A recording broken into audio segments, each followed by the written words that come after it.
Assalamualaikum warahmatullahi wabarakatuh. Halo semuanya. Perkenalkan, namaku Nadia Naifah dengan NIM 31300210039, Prodi S1 Sistem Informasi Universitas Nahdlatul Ulama Surabaya. Di kesempatan kali ini aku akan menjelaskan mengenai Enterprise Resource Planning. Apa sih Enterprise Resource Planning? Enterprise Resource Planning atau biasa disebut ERP adalah sistem informasi bagi perusahaan manufaktur maupun jasa yang berperan mengintegrasikan dan mengotomasikan proses bisnis yang berhubungan dengan aspek keuangan, produksi, SDM maupun distribusi. ERP membantu mengkontrol aktivitas bisnis seperti penjualan, pengiriman, produksi, manajemen persediaan, manajemen kualitas, dan sumber daya manusia. Software ERP biasanya terbagi atas: yang pertama modul operasi atau modul utama, yang kedua modul finansial dan akunting, sumber daya manusia atau modul pendukung. Berikut ini adalah gambaran sistem ERP. Yang pertama ada tier 1, tier 2, dan tier 3. Memasuki ke penjelasan, sistem ERP biasanya masuk dalam kategori tingkatan berdasarkan ukuran dan kompleksitas perusahaan yang menggunakannya. Berikut ini adalah beberapa tingkatan ERP pada umumnya. Yang pertama, ERP tier 1. Tingkatan ERP ini mendukung perusahaan global yang besar dan menangani semua masalah internasionalisasi termasuk mata uang, bahasa, alfabet, kode pos, aturan akuntansi, dan lain-lain. Yang kedua, ERP Government Tier 1. Di level ini, sistem ERP mendukung agensi pemerintahan besar, sebagian besar federal. Vendor ERP yang berada di tingkatan ini mendukung akuntansi, SDM, dan pengadaan di pemerintahan. Yang ketiga ada ERP Tier 2, ERP for Government Level Tier 2. Software ERP yang berada pada tingkatan ini kebanyakan berfokus pada pemerintahan negara bagian dan lokal dengan beberapa instalasi federal. Selanjutnya, software ERP level 3. Di tingkatan ini, software ERP mendukung perusahaan-perusahaan skala menengah. Sebagian besar menangani beberapa bahasa mata uang tetapi hanya satu alfabet. Selanjutnya ada ERP Software Tier 4.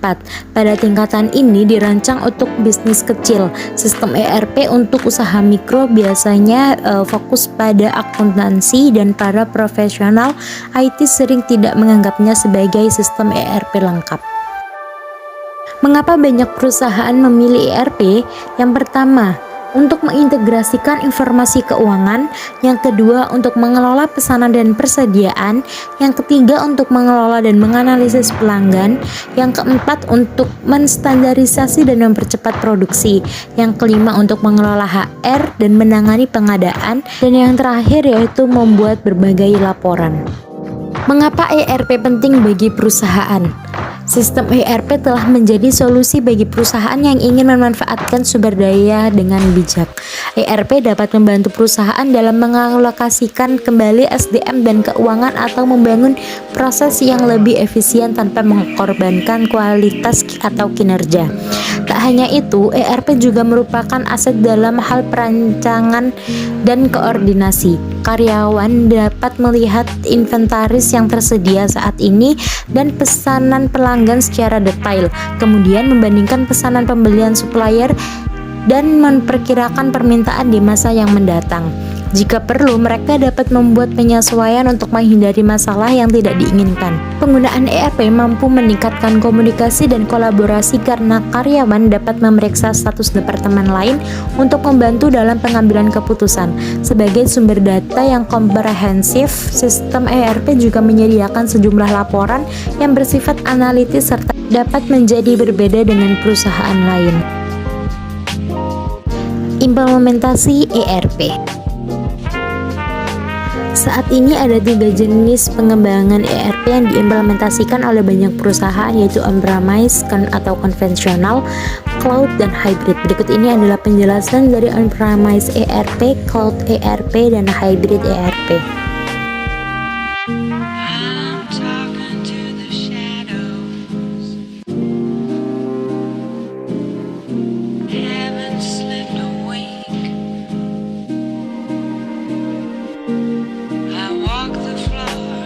Setelah membaca penjelasan sebelumnya, berikut ini adalah gambar dari cloud, on-premise, dan hybrid. Selanjutnya ada fitur wajib dalam ERP. Fitur wajib dalam ERP dibagi menjadi 7. Yang pertama ada integrasi. Fungsionalitas ERP ini adalah bagian utama yang membuat solusi ini berada dari jenis perangkat lunak lainnya. Meskipun banyak fitur yang terbilang menarik, kemampuannya untuk berintegrasi dengan sistem lain adalah hal utama dan penting daripada rangkaian aplikasi yang dibuat untuk bekerja secara bersamaan. Integrasi memastikan berbagai kemampuan yang ditawarkan oleh sistem ERP bekerja secara harmonis. Yang kedua ada otomasi. Kemampuan ERP ini mengotomasikan tugas-tugas umum yang membosankan termasuk entry pesanan, penggajian, akuntansi, pembuatan faktur, pelaporan, dan lainnya. Yang ketiga ada analisis data. Fungsi ERP ini menemukan tren dan pola dalam proses Anda.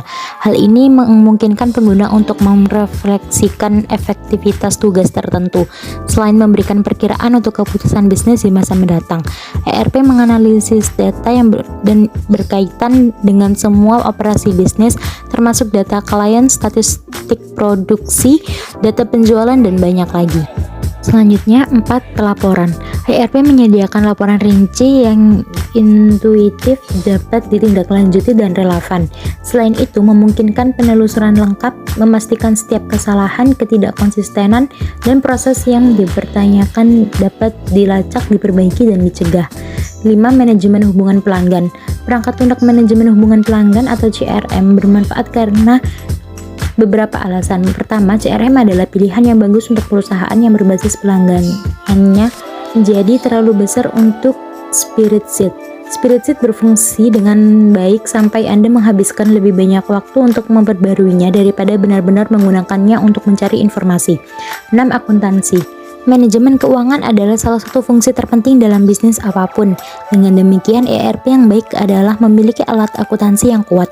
Sistem ERP membantu mengelola proses seperti hutang piutang, manajemen aset tetap, manajemen risiko, dan manajemen pajak. Yang terakhir ada pelacakan dan visitabilitas. Salah satu aspek terbesar dari solusi ERP adalah kemampuannya untuk memberikan visitabilitas yang komprehensif. Contoh paling jelas dari ini adalah visitabilitas rantai pasokan. Banyak sistem ERP saat ini memiliki teknologi untuk melacak produk jadi serta bahan mentah dari pembuatan hingga pengiriman. Selain melacak objek berwujud, ERP memungkinkan pengguna untuk melacak informasi termasuk penjualan, statistik produk, produktivitas staf, dan lainnya. Keuntungan penggunaan ERP. Yang pertama yaitu integrasi data keuangan. Untuk mengintegrasikan data keuangan sehingga top manajemen bisa melihat dan mengontrol kinerja keuangan perusahaan dengan lebih baik. Yang kedua ada standarisasi proses operasi. Menstandarkan proses operasi melalui implementasi best practice sehingga terjadi peningkatan produktivitas, penurunan efisiensi, dan peningkatan kualitas produk. Yang ketiga yaitu standarisasi data dan informasi. Menstandarkan data dan informasi melalui keseragaman pelaporan, terutama untuk perusahaan besar yang biasanya terdiri dari banyak bisnis unit dengan jumlah dan jenis bisnis yang berbeda-beda. Pertimbangan penggunaan ERP. Yang pertama ada software yaitu 30,2%, yang kedua ada consulting 24,1%, yang ketiga ada hardware 17,8%, implementation team 13,5%, training 10,9%, dan yang terakhir other ada 3,3%. 3 syarat sukses memilih ERP. Yang pertama yaitu knowledge, pengetahuan bagaimana cara sebuah proses seharusnya dilakukan.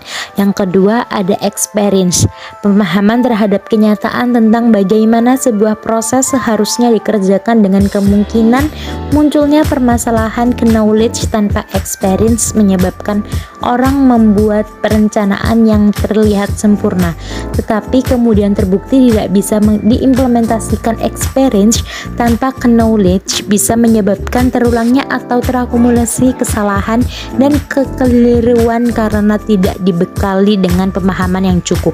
Yang terakhir yaitu selection methodology. Ada struktur proses seleksi yang sebaiknya dilakukan untuk memenuhi kebutuhan perusahaan dalam memilih ERP. Proses seleksi tidak harus selalu rumit agar efektif. Yang penting organis, fokus, dan simple. Proses seleksi ini biasanya berkisar antara 5-6 bulan sejak dimulai hingga penandatanganan order pembelian ERP. Proses pemilihan strategi software ERP. Yang pertama yaitu analisa bisnis strategi. Di sini kita dapat mengetahui bagaimana level kompetisi di pasaran dan apa harapan customer, keuntungan kompetitif apa yang ingin dicapai, strategi bisnis perusahaan dan objektivitas yang ingin dicapai, bagaimana proses bisnis yang sekarang berjalan dan proses bisnis yang diinginkan, proses bisnis apa yang harus diperbaiki dan bagaimana prioritas bisnis yang ada dan rencana kerja yang disusun untuk mencapai objektif dan prioritas, dan apa target bisnis yang harus dicapai. Yang kedua yaitu analisa people. Dalam hal ini perlu mengetahui bagaimana komitmen manajemen, siapa yang mengimplementasikan ERP dan siapa yang menggunakannya, bagaimana komitmen dari tim implementasi, apa yang diinginkan dan diharapkan oleh calon user, adakah champion yang menghubungkan top manajemen dengan tim, dan apakah ada konsultan dari luar yang siap untuk membantu proses persiapan. Dan yang terakhir yaitu analisa infrastruktur, bagaimana kelengkapan infrastruktur yang sudah ada termasuk overall network, permanent office system, dan lain-lain. Dan yang kedua ada seberapa besar budget untuk infrastruktur dan apa infrastruktur yang harus disiapkan untuk bisnis tersebut. Penjelasan selanjutnya mengenai tanda-tanda kegagalan ERP. Kegagalan ERP biasanya ditandai hal-hal berikut. Yang pertama, ada kurangnya komitmen top manajemen. Yang kedua, kurangnya pendefinisian kebutuhan perusahaan atau analisa strategi bisnis. Yang ketiga, cacatnya proses seleksi software tidak lengkap atau terburu-buru memutuskan. Yang keempat, kurangnya sumber daya termasuk manusia, infrastruktur, dan modal. Yang kelima, kurangnya buy-in sehingga muncul resistensi untuk berubah dari para karyawan. Keenam, kesalahan perhitungan waktu implementasi. Ketujuh, tidak cocoknya software dengan bisnis proses. 8, kurangnya training dan pembelajaran.